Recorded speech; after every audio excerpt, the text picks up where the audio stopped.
Okay guys, so a couple of days ago, I was up in Walmart. I was just shopping around, getting some groceries, and I ran into an old classmate from high school. Now we chopped it up for a little while, asked how everything's going in each other's lives, and then he brought up the fact that he had seen a couple of my YouTube videos, which I gotta say is one of the coolest feelings, especially if you're just a small YouTuber like me. But he told me that Regular Show was one of his favorite cartoons growing up, and since I made a couple Regular Show videos, he asked me if I had any recommendations for any animated shows that he would like. Which I just thought to myself, do I have any recommendations? Me? Does he know who he's talking to? My guy, I have all the recommendations. So I told him that if he's a fan of Regular Show, he'd be happy to know that the creator of Regular Show actually made another show right after the series called Close Enough, and that if he liked Regular Show, it's like a 9 out of 10 chance that he was gonna love Close Enough. I also told him that while it isn't Regular Show, he might want to also check out this other series called Infinity Train, because let's be real, anyone who's seen it knows Infinity Train is peak fiction. And while he was happy to give my recommendations, he then asked which streaming site could he watch it on, Netflix, Hulu, Max, and then I thought to myself, there's actually no legal streaming site that he could watch these shows on, which made me realize there is a huge problem with streaming nowadays. Like, I remember back in 2020, streaming was regarded as the greatest thing ever. It was the peak media consumption form. Renting movies, gross, cable, outdated, but streaming was looked at in a whole different light. But if we're being honest, if we look around at the landscape of streaming today, it kind of sucks. The market's oversaturated, you don't even have access to all your favorite shows, and the prices, oh god, the prices. And these reasons by themselves would be bad enough, but streaming as a whole has affected even the landscape of animation in some of the worst ways possible. Because like I said earlier, some of our favorite animated shows are being kicked off these streaming sites to be lost in the void and never aired again. So sit back and get ready folks, because today I'm going to talk about all the issues that I have with streaming, why I think it's been so negative towards animation, and all the things that I think could be done to fix it as a whole. Now I'm 22, but depending on how old you are, you might not know this, but streaming was not always a thing. You see, back in the ancient days of when I was a kid, there were only a couple ways to really watch things you wanted to watch. First, there was local television. You get a TV, an antenna, and you could watch all the local channels in your area. But you were limited, and what if you didn't want to watch the local channels? What if you wanted more out of life? Well, then you'd have to cough up some money and get cable. And depending on which cable service you had, it kind of controlled what channels you got to watch. I don't really remember all the channels I had growing up. I just remember I used to use Disney, Disney XD, Nicktoons, and Cartoon Network. And while cable was cool, you were still limited to what was airing on these channels at the certain times. So what if you wanted to watch something specifically at a certain time whenever you wanted? Well, then you had to buy it. I know, that sounds absolutely insane. But back in the day, if you wanted to watch the first season of the Boondocks or the first season of Adventure Time, you had to wait until they came out on DVD and then go to a store and buy it, which honestly, talking about it now just sounds barbaric. But out of all these options, cable was the most convenient, therefore it was deemed the most superior by most people. But even with cable being the clear number one, there was one other option that a lot of people really liked, myself included, and that was video rentals. You see, a lot of people wanted the ability to watch whatever they wanted to watch, but most people did not find it appealing to pay $20 to $50 to watch one season or one movie. And that's where video rentals stepped in. Instead of paying $50 to watch one season of a show you like, you could just go to the video rental spot, rent the show for a weekend for a fraction of the price, and then just return it on Monday. It was truly a top tier experience. Now there were a couple places you could rent from, but by far the biggest and most popular spot to get anything from was Blockbuster. It hurts my heart to say these streaming age kids will never understand the joy of walking into a Blockbuster to go rent a movie, a TV show, or a video game, because Blockbuster had it all. They were the largest video rental franchise in the world for years. But while Blockbuster was on top, over the years, more and more video rental spots would come. Now there were things like Redbox and some other off-brand rental spots, but the most important one and the major one to come out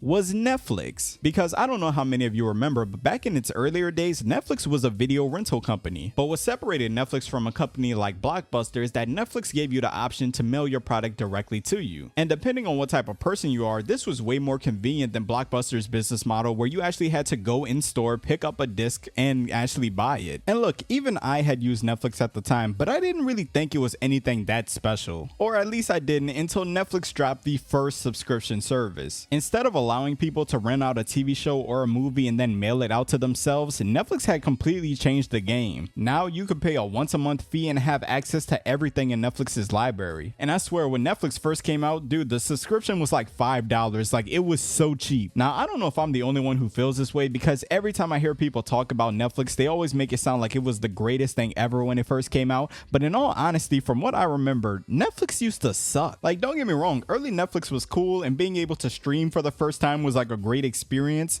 But Netflix didn't really have anything in their library. Like, they were still really new, so they only had 1,000 things when they first came out. And yes, I know I sound spoiled. Corin, what do you mean they only had 1,000 things? How is 1,000 things not a lot? But like, when you compare it to Netflix today, when it has like 20,000 different options on their current website, you get what I'm saying. But like I said, once Netflix came out, it completely changed the game. It only started getting more and more popular, and as a result, it started to get more and more content to air on its website. But this is where the first bit of trouble in streaming started to occur, because other companies saw how profitable Netflix was, and they thought to themselves, hey, why don't we do that? We already own some of the shows that's airing on Netflix. Why don't we just take our shows back and make our own streaming network? And that's exactly what they did. All of a sudden, you started to see so many shows that people used to come to Netflix to watch, they just slowly started to disappear. And then we got Hulu and Amazon Prime and Disney Plus and HBO Max. So now everything was separated, which I guess isn't the worst problem in the world. Streaming was still doing very well, and everybody still loved it as a whole. But alright, I ranted on long enough about streaming. Let's talk about how animation falls into this. So like I said, streaming was already popular, but when 2020 came around, it really popped off. At that point in time, most people were dropping cable as a whole and just picking up 2 or 3 streaming services. But if you have a good memory, you know that something big happened in 2020 that kept everybody in the house. And this was a disaster for the entertainment industry, because if you couldn't be outside of your house, how are you going to shoot more content? You gotta feed these streaming sites somehow, and live action wasn't gonna cut it because so many projects had been put on the shelf to be delayed. But then people realized something. What's something that can be done remotely but still give high quality content?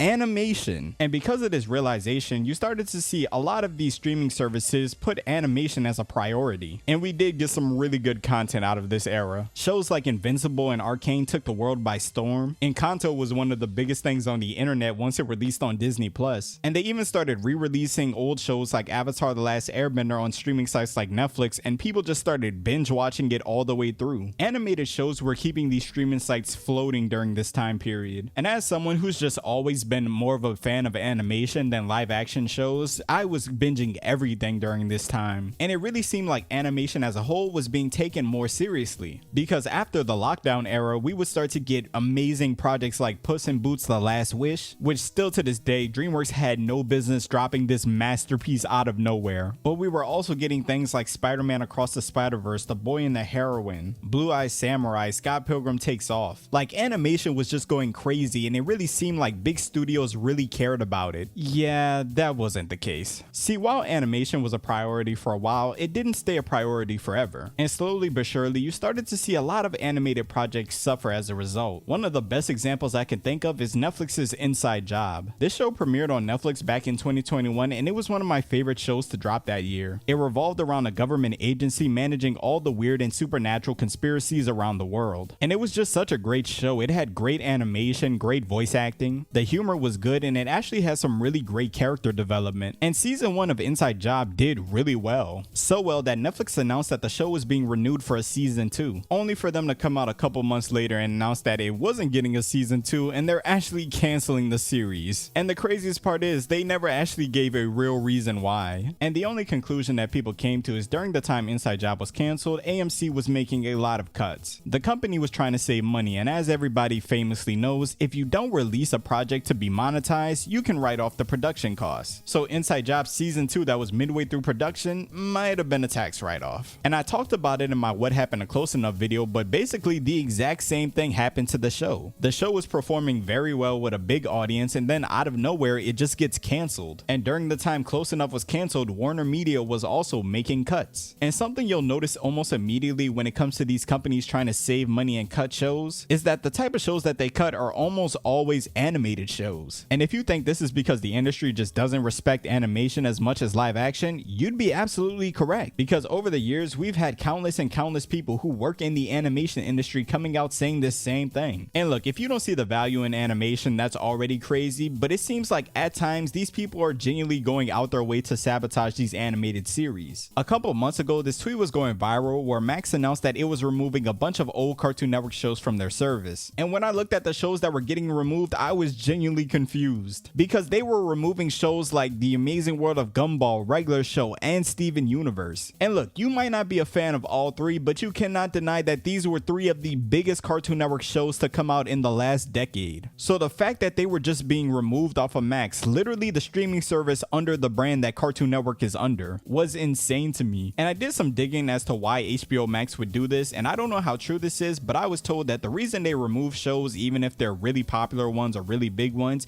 is to avoid paying people. They can avoid paying the creators and the people a part of these shows if the show isn't actually being streamed, which, if that's true, is just completely wild, especially since Regular Show and The Amazing World of Gumball were both announced to be coming back. So when the shows come back, are we just not going to be able to watch the previous seasons? And that's honestly one of my biggest gripes when it comes to streaming and animation, because for example, if you have an old animated show under the Cartoon Network brand and it's not airing on Cartoon Network anymore, if you remove it off of streaming, there is no legal way to support the creator or the show in general. And streaming sites have gotten so bad with removing these shows that some creators have even came out and just said, hey man, you can watch the show on this pirated website, like I know you can't watch it on streaming, you could watch it illegally here. Do you understand how wild that is? And if I'm being honest, I don't see it getting any better. Like, I think animation will always have its place in media because it's an art form and it's just one of the best art forms. People will always gravitate towards animation. But until these big corporations start treating animation with some respect, we're always going to see our favorite animated series be treated like dirt. Ultimately, the people working on these shows need to be paid more, the series creators need to be paid more, and these projects need to be treated with respect. But that's my little quick rant for the day. Arcane Act 2 comes out tomorrow, so I'll definitely be giving my thoughts on that right after I finish watching. I love all y'all for checking out another one, and until then, it's been your boy Corin, and I'm off this. Up in this tank, yeah, it's old. Turn on bus master like coke.